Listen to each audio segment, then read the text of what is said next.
আসসালামু আলাইকুম ওয়া রাহমাতুল্লাহ। বন্ধুগণ, আশা করি আপনারা সকলেই ভালো আছেন। আমি আলহামদুলিল্লাহ বেশ ভালো আছি। যে চার ব্যক্তির বদদোয়া বা অভিশাপ আপনাকে ধ্বংস করে দিতে পারে। 1 নম্বর, বাবা ও মায়ের অভিশাপ কখনোই নেবেন না।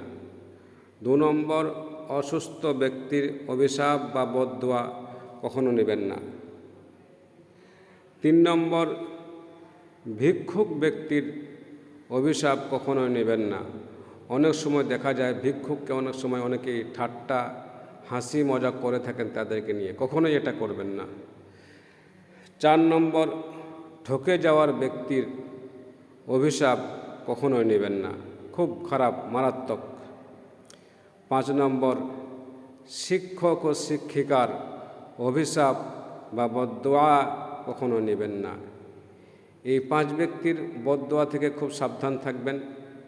আল্লাহ যেন আমাদের সবাইকে এর 5 ব্যক্তির বদদোয়া থেকে সাবধানে রাখেন, বাঁচিয়ে রাখেন।